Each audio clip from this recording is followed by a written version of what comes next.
Good evening and welcome.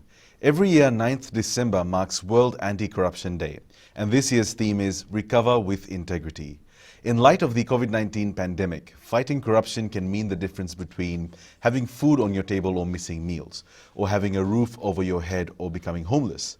This year's theme for Anti-Corruption Day emphasizes that an inclusive COVID-19 recovery can only be achieved with integrity and accountability. And that's what we're going to discuss tonight on the show with two special guests with two different perspectives. Our first guest is Betty Lynn Matakitonga, who is the Public Relations Officer at FICAC, or the Fiji Independent Commission Against Corruption. Betty, good evening and thank you for joining us. Good evening. And our second guest is Sonia Stefanovska-Trajanowska. She is the UNDP Anti-Corruption Advisor. Sonia, thank you for joining us and good evening. Good evening and thank you for the invitation. So my first question to Betty, how are we in Fiji celebrating International Anti-Corruption Day this coming Wednesday? This year for International Anti-Corruption Day, Fiji and FICAC, in partnership with the United Nations Pacific Regional Anti-Corruption Project, we are launching our I Don't Accept Bribes badge and campaign. In line with the international theme of recovering with integrity, we are focusing our I Don't Accept Bribes campaign to build a nation of integrity. So come next week, Wednesday, we are launching our badge and our campaign in the presence of His Excellency the President, who is our chief guest for the day, among other guests from around the country. It is also a global event. People can join in through a link which we are providing to them on the day. It's a great opportunity because International Anti-Corruption Day provides a day of reflection for all the anti-corruption efforts that have happened throughout the year. And for us this year, we are seeing it as the platform to launch our program for 2021 on a high note. Why wait for next year? Let's start now by saying no to bribery. Let's talk about this partnership that FICAC has with UNDP in this year's celebrations. So we've worked very closely on the design of the badge, how we'll carry out the program, the campaign for next year. Sonia, would you like to add on? Yes, thank you. It's really creative and innovative partnership, and it's not a new partnership between the United Nations Pacific Regional Anti-Corruption Project and FICAC. We've been working with FICAC for a long time, ever since its establishment. What we see is really diversification of our cooperation and really going into systemic issues more and more. And for this specific campaign, we decided to focus on the public service in Fiji, which for us is a really important link with the citizens, because it is the public service providing services to the citizens, and this is where citizens can be affected by corruption, and through the service provision of the different sectors. So we decided that this year we start and we will continue focusing on the public sector for improving the quality of lives of all citizens. So it's quite a comprehensive partnership that you have going on here. Yes, exactly. Talk to us about the I Don't Accept Bribes badge and this campaign. Where did it come from? Whose brainchild was it? And what's the idea behind this? I don't accept bribes. You know, these 4 words, it sums up our focus for 2021. It's a powerful statement which carries a lot of weight, and for bribery as a whole, you know, it is prevalent and it is a threat to building a nation of integrity, of prosperity. It creates an uneven playing field for people who are unable to pay bribes. Transparency International launched a report earlier this month, and it was on citizens' experiences and perspectives of corruption, something along those lines. And their report, it revealed that 1 in 5 people, nearly 1 in 5 people, have paid a bribe to access services, and more than 1 in 5 people have used their personal connection, and this is for 2 reasons: to access the service and to get a better service. So, as Sonia mentioned, the public service forms a very crucial part of the country for the people with the services that they provide. You can almost say that it is the heart of a nation. And if bribery and corruption is rampant or prevalent within this sector, then it is a threat to all of us. So it's something that we should all be concerned about. We should all take an active interest in it. And by launching this I Don't Accept Bribes badge and campaign, we are inviting civil servants and we are reminding them of their duty to serve the public with integrity. Because as public servants, when you receive that role and you enter into office, it's a proud thing. You know, you are a public servant, you are there to serve, and you are there to serve the public interest, not your private interest.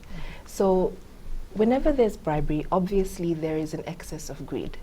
Because people who accept bribes, who expect payment in order to deliver a particular service that they are already being paid to provide, when they start to entertain bribes and expect gifts, that is personal greed. And that is, it totally defeats the purpose and contradicts their roles and responsibilities, which is to carry out your work diligently and with integrity. So we happen to see instances where we think, okay, how are these particular bribes being monetized? We don't necessarily see it in the form of a bank deposit being made. Sometimes it is in exchange for services, which can be, you can put a monetary value to it, but it's not necessarily, happening in flagrante in front of everyone. Do you see this still being an issue, not just in the public sector, but also in the private sector, where it's just flourishing, especially in the midst of COVID?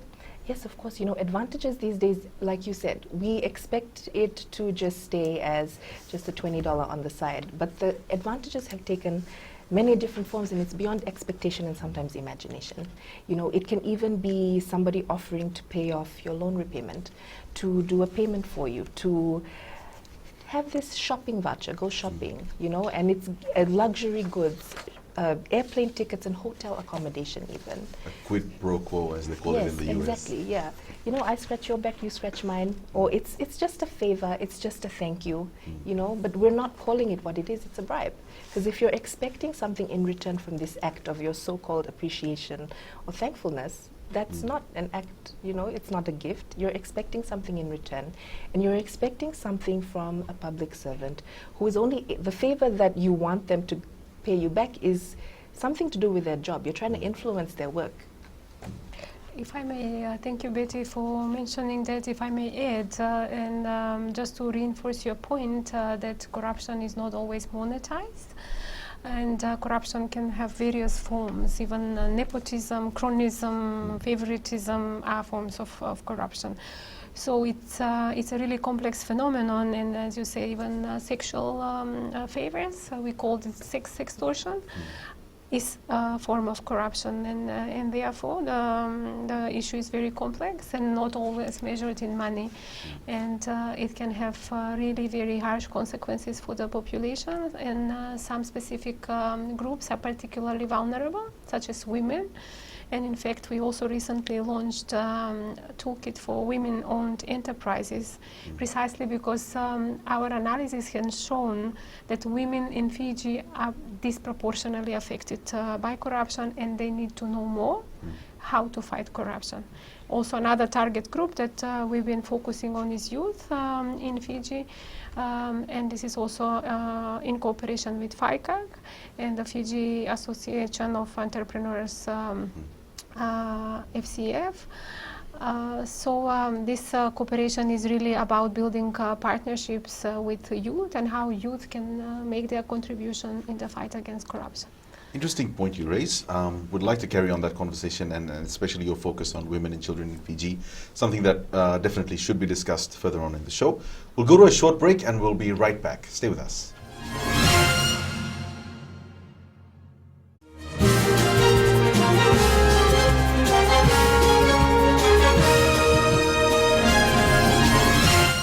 So as we spoke about right at the beginning of the show, this year's theme is Recover with Integrity.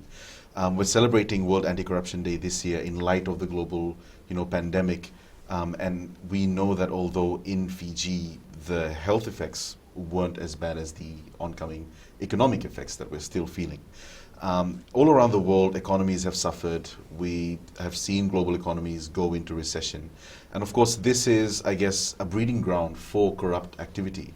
So I'll ask this to either of you, or to both of you. What does recovering with integrity mean to you?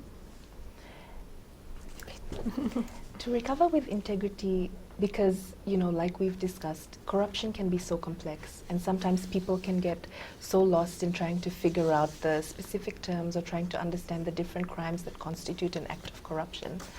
But at the heart of the matter, fighting corruption, when it comes down to it, if you bottle it down to just one single factor, it's the absence or the existence of integrity. So it's easy to say that we have integrity in our different organizations. For our values for an organization, integrity is one of them in almost any organization you enter. But how many of us can say that we act with integrity uncompromisingly? When push comes to shove, you know, if you are offered a bribe or an opportunity to engage in something which is illegal or something you know you're not supposed to do, can you say no?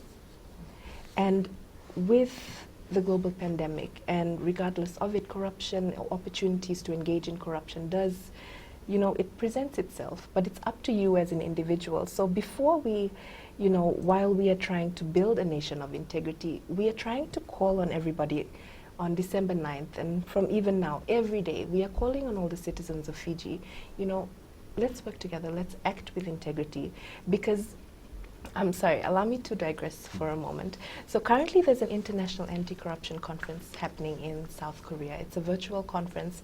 Every night they have different sessions focused on different people from around the world and their experiences with corruption and anti-corruption. And last night, Sonia and the team, they had a session on integrity is the new black. And it focused Youth as game changers. Yes, youth as game changers in the fight against corruption, you know. So it takes collective action, and they played a video in this session, and a line really struck me. You know, the narrator read, "If not you and me, then who? If you and I are not going to say no to corruption, who is? You know, it starts with us. So we need to take ownership of the power that we hold in saying no to corruption and bribery and holding people accountable. If we see questionable things happening, we need to point them out. You know, we can no longer just turn a blind eye if it's not affecting us or if it's not directly involving us. If you see it, call it out, report it, you know the different means. FICAC is there to help. You know, we need to work together. Thank you, Same Betty, and thank you for bringing up COVID-19. And of course, we cannot ignore that COVID-19 is here. And as you rightly mentioned, it quickly turned into not only a health crisis, but socioeconomic and governance crisis for the whole world. Right? Pacific is not an exception, but Pacific is specifically vulnerable to the economic shocks of COVID-19. What we have identified within our team at UNPRANC is that COVID-19 has posed additional challenges, corruption challenges, because the nature of the crisis just required fast-track procedures, procurement procedures, and it really exposed additional vulnerabilities for the governance structures in the Pacific. So for this reason, I think now is very important for us to take into account the new vulnerabilities that have added to the existing vulnerabilities. And therefore, I think this year's message for the Anti-Corruption Day, Recover with Integrity, is very timely and relevant, because to me, that is the only way for us to recover. If we don't opt for integrity, if Fiji doesn't opt for integrity, it will be really very, very difficult to recover from the crisis, and we will be feeling the long-term consequences of the crisis for many years to come. So the entire narrative of the discussion so far, it boils down to a personal, individualistic approach to it. It cannot be a collective effort unless we as individuals decide that yes, we're going to make this effort, whether on a personal note or on a collective front, either as part of an organization or as part of any movement that we would be a part of. Now, looking at, again, back to bribery, when we look at the year in review so far, how has it been? Have you noticed that there are pockets of bribery that have either been ignored or that have flourished? Are there any instances where people have decided, you know what, I know times are hard and you know there is an easy way out for me, I'm not going to take that route? Have you seen both of these instances? Definitely, and you know, throughout the year we have produced quite a few cases involving acts of bribery and involving quite substantial amounts of bribery. And the thing that it comes down to is people knowing what to do. So it's been great to see that people are taking that action whenever they see it happening. There have even been stories in the media of people who have said no to bribery, public servants who have said no to bribery, and it's been reported in the news. So in addition to having knowledge of the different of FICAC, of knowing what we can do for you and coming forward with information like that, the media also play a really big part in disseminating that information. And people also have to take that ownership, that knowing that they can come forward and request for trainings. If you don't know something, ask. You know, we try to empower people to be able to come forward, be able to ask, be able to report. And you've also been quite proactive on social media this year, especially with COVID-19 and the lockdowns, and also not necessarily alienation, but also not being able to access services in person. You've had the, I think it is the toll-free line, is it? Yes, FICAC has a toll-free line, 1322. You can call it from any network. It's free of charge. And it is our anti-corruption hotline. You can call it to lodge a complaint directly. If you feel like something is wrong, but you're not sure if it's corruption related or not, call anyway. If in doubt, call and ask. If it doesn't relate to us, we will direct you to the relevant authorities. But if it does relate to us, we have a complaints team who are on call 24/7 waiting to receive your calls.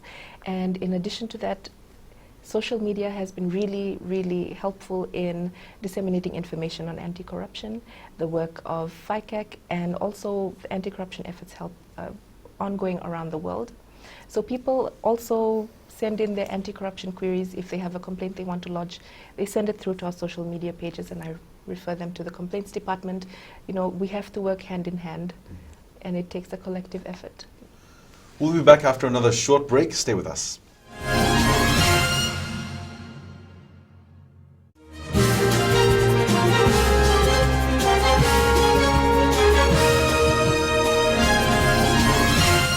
Betty, earlier on we were talking about the various forms of corruption that exist, not necessarily monetized. When you talk about anti-bribery, is that the only specific form of corruption that you're focusing on this year? And why on anti-bribery? The focus on anti-bribery is because we want to root out systemic corruption. So when I first heard systemic corruption, I was like, what is that? But breaking it down, it's simply when you, as a citizen of Fiji, an ordinary Fijian, if you think of applying for a service and then you're thinking, okay, who do I know in that organization that can help me get this done quickly? Who do I have a neighbor there, a relative, a friend, my OB or OG? Are they there? They can help me get this service, and they can help me get this service quickly. That is because there is a mistrust in the system due to the prevalence of corruption and bribery that makes you think that the only way you are going to access a service or get quality service given to you is because of a connection, or if you have to give something extra on But the that's side. a catch-22 right there. Because they think that there is corrupt practices that are being practiced in that organization. So they think, I'm going to talk to somebody that I trust, fast-track my application or whatever services that I need. But they don't realize that they are actively involved in corrupt practices while they're doing that. And you know, that's why the symbolism of the I don't accept bribes badge is so important. Because some may question, why are you guys releasing a badge? What does a badge have to do with anything in fighting corruption?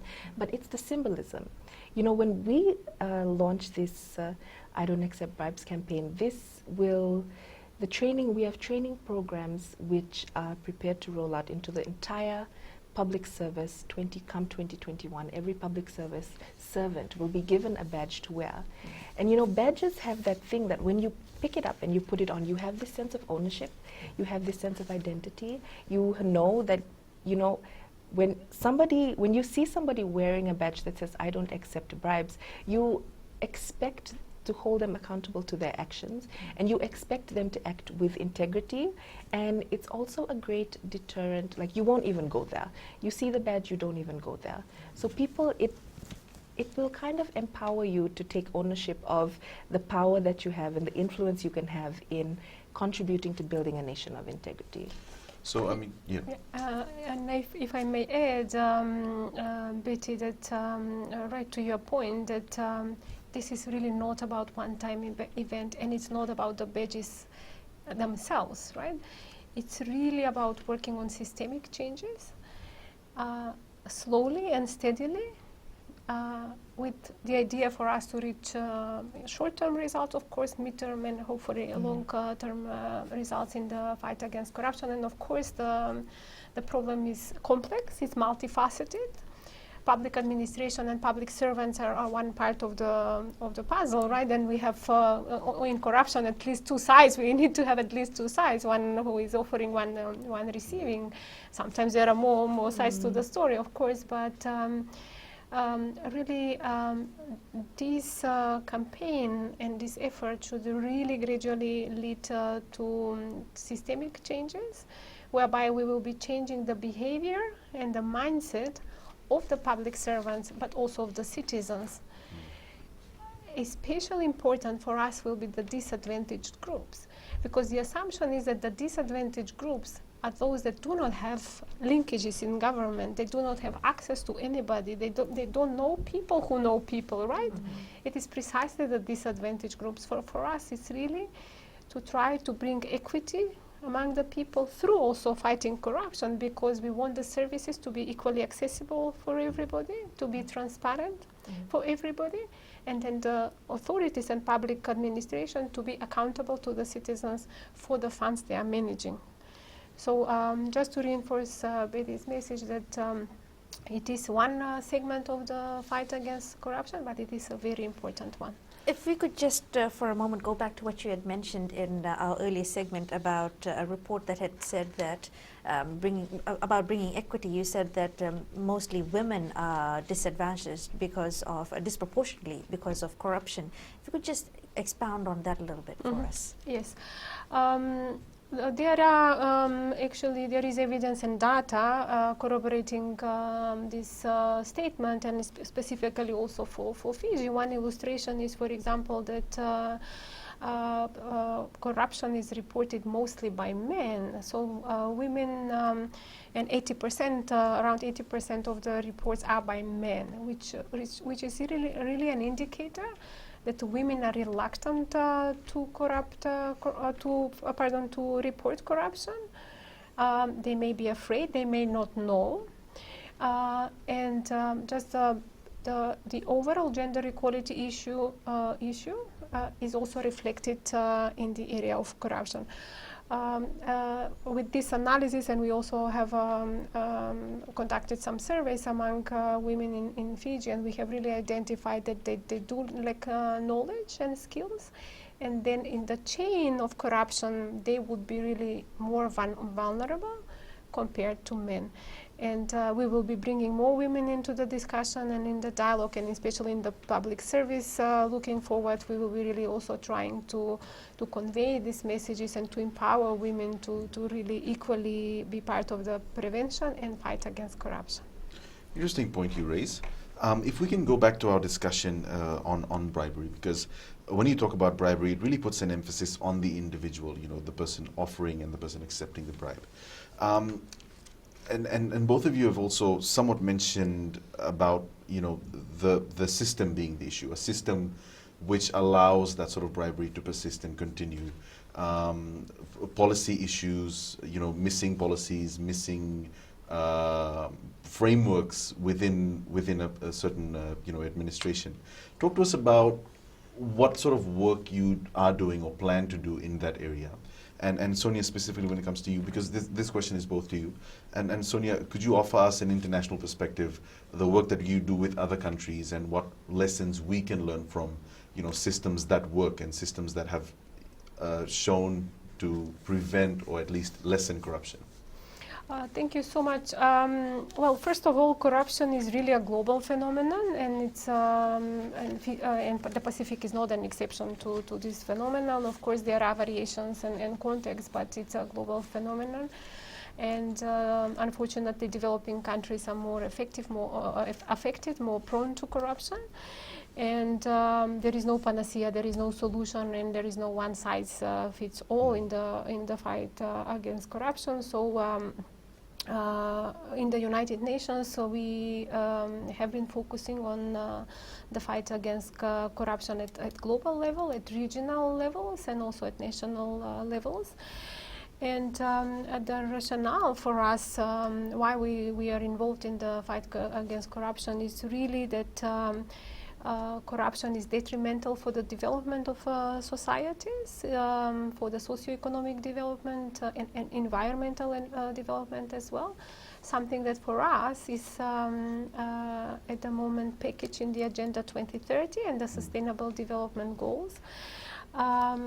And put in simple terms, we like to say that the more corrupt the society, the poorer the people.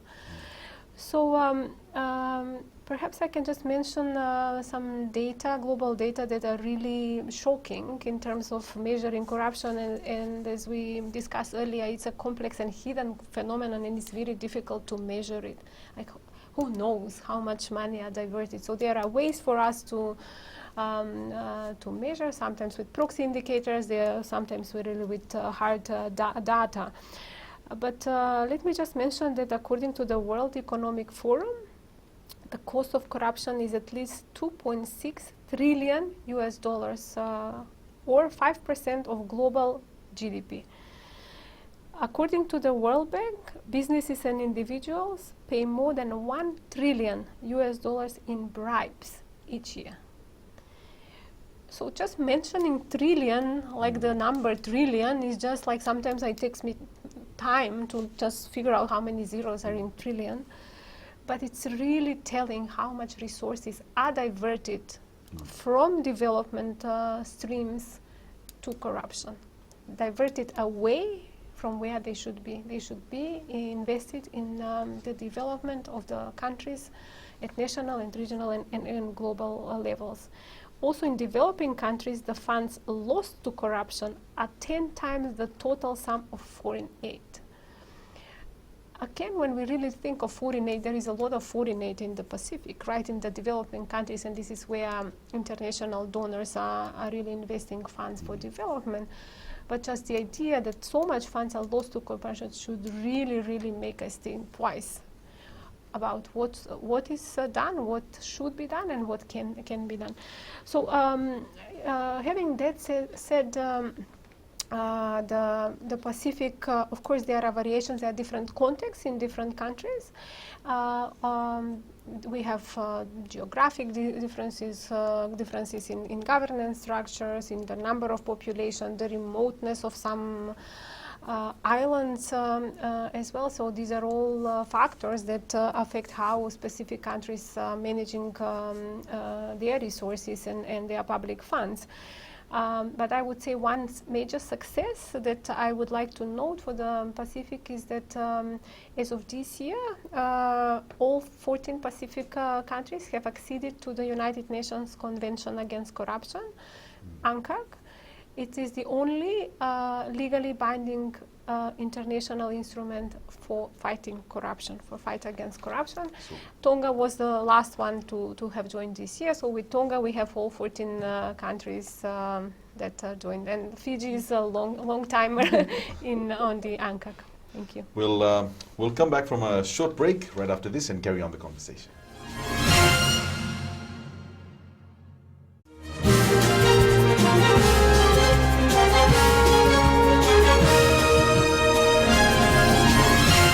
Welcome back. Betty Lynn, we'll carry on the conversation from where we left off, just talking about the work that FICAC does to improve policies and framework to tackle corruption within the workplace. Yes, so adding to the conversation, I think it's pretty obvious if corruption is there. So what can you do about it? So the corruption prevention team from FICAC goes out and carries awareness sessions and different anti-corruption training programs to different organizations. We've got community sessions that we can even do for your community. Within your community, we go out into the public sector, the private sector, and we help them address their anti-corruption needs in terms of helping them strengthen their policies. Because to have corruption and bribery happen within your workplace, there has to be a loophole that exists. What FICAC does is we help you identify that loophole and get rid of it effectively. So we help companies draft their anti-corruption policies. You need anti-bribery policies, a whistleblower policy, gift-giving policy, you know, relating back to bribery. If you're offered gifts while you're doing your service, what do you do with it? You know, so your organization needs to be able, you need to know your policies, and you need to, it's a timely thing to look back on your policies and think, does this need strengthening? How can this be improved? Do all your employees have knowledge of what the policies say? Are they following it? Because it's one thing to say you have a policy, but it's another thing to make sure that everything in the policy is being complied with. You know, it's interesting that you say that about gift-giving policies. We're proud to also say that FBC has policies regarding that as well. We are not allowed to accept gifts from anyone, even if it's just as little as a thank you note that may have, I don't know, maybe one packet of chocolate or something along those lines, just to snowball and throw it out there. So, you know, we can understand that FICAC is, of course, going out and doing this. Just differentiating between gifts and bribes, though, is there a loophole there? I mean, a lot of people, I guess, really aren't able to. A lot of people see it as a black and white, you know. So if we could put this in a hypothetical situation for you. Suppose I go to a government agency and I need some work done that usually takes 2 weeks to do. I know this person and I offer to take him out for lunch in exchange for him doing it within a day. So, I mean, the work will be done either way. That person has to do their job. But I have just offered this person lunch to just do it a bit quicker. Why is that wrong? Okay, so it comes back to, you know, bribery, right? Two people, we think it just involves two people. The person offering something and the person receiving something to do something in their capacity as a public servant. Now, you may view it as a one-time thing. This is your friend, you will take him out for lunch. But what you are doing is you are kind of creating an enabling environment where your friend as a public servant will start to think, because of course it's nice to receive things, but if you're receiving things overtakes your ability to serve with integrity, you know, if you're expecting things more, and if you're only going to, like maybe this process, typically according to their procedures, usually takes a day. But because maybe you as the person offering it, you've heard stories of it taking weeks. Right. Okay, so maybe these delayed tactics are in order to receive gifts, and then you're adding to the problem, because now people are only going to be acting because of their private interest, but not their public interest, you know. And if, you know, to you it may be a one-off, but then to that person sitting in that position, how many other people are going to take him out for lunch or offering him shopping vouchers or etc., the things that encompass a gift? Oh, it's a valid point. Like, I mean, there are, as you speak, I can think of certain organizations who have that sort of stigma attached with them, that unless you give something to someone, your work will not be done on time. Exactly, and then that adds to, you know, what Sonia was saying about the creation of an uneven playing field. People who desperately need these services, but they are unable to access it because they can't give something else on the side. You know, it's not fair, and we're only adding to, you know, adding to that gap, and we're trying to stop it. So that's why we are encouraging everybody to act with integrity, you know, say no to bribery. Thank you. We'll come back with our final segment right after this short break.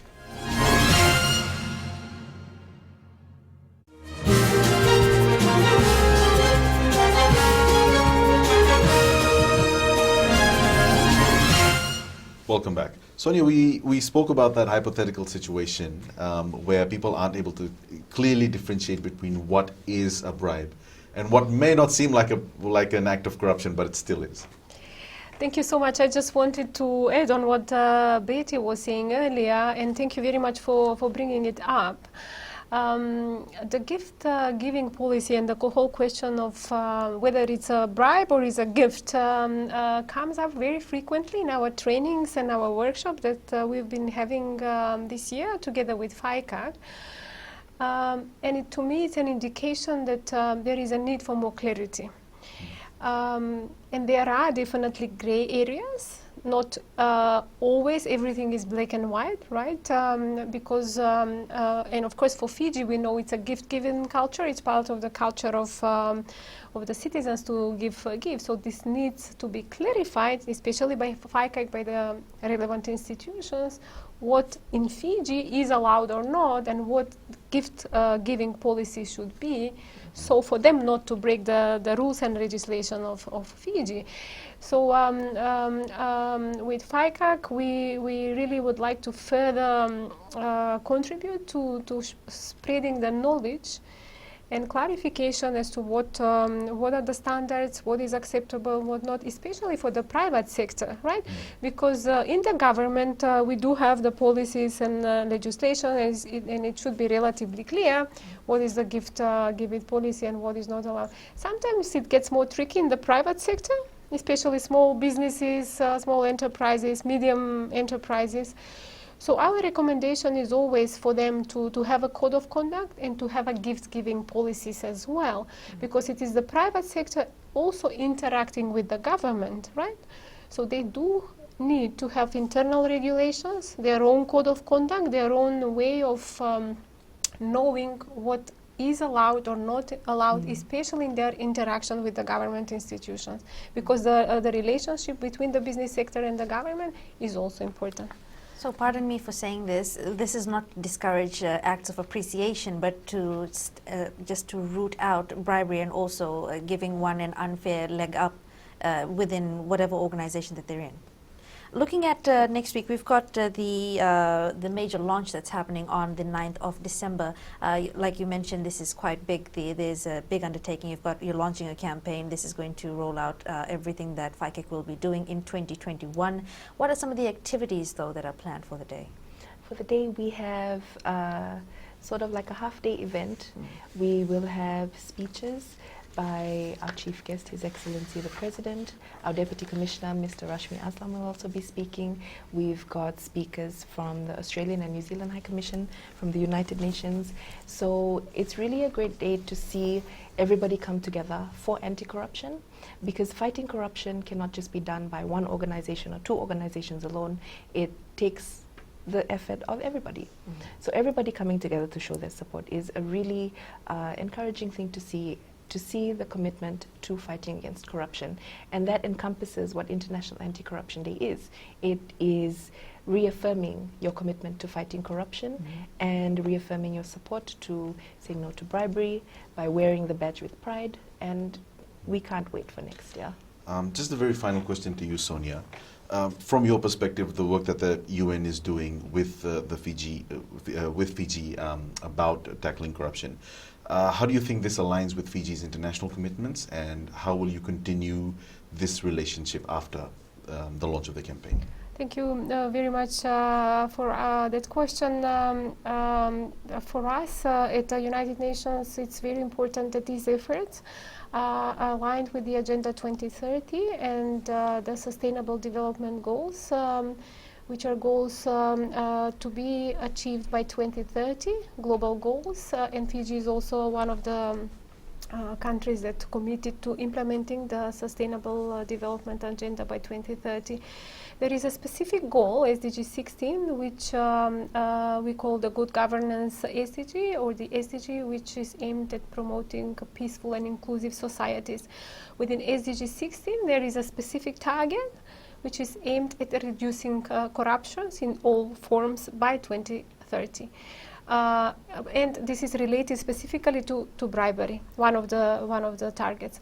There are also other targets that are directly or indirectly speaking to the fight against corruption, and one of the important ones for this campaign and for the efforts looking forward is the target dealing with promoting effective, transparent and accountable institutions.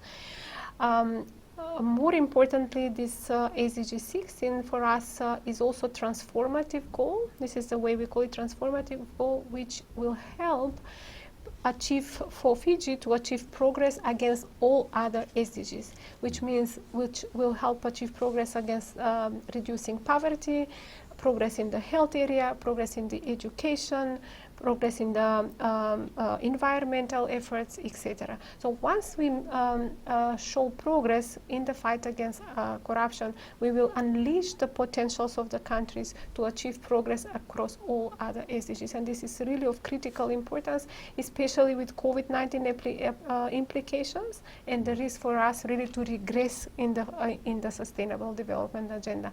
And that is the first one, and the second one is the one I mentioned earlier, is the United Nations Convention Against Corruption.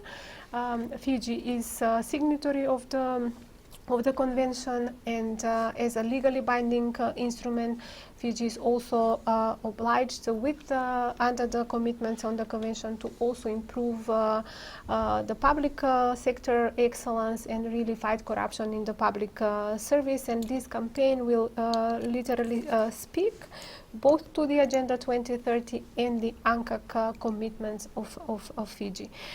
So for us, we are really pleased that these linkages are established and are seen as contribution to these global commitments, and they are very important for us at the United Nations. Thank you. Unfortunately, that's all we have time for. Ms. Trajanovska, Ms. Matakitongo, thank you so much for joining us this evening. Thank you for the invitation. It was a pleasure and honor. And that's all we have for you on the show tonight. Thank you for joining us. Have a good evening.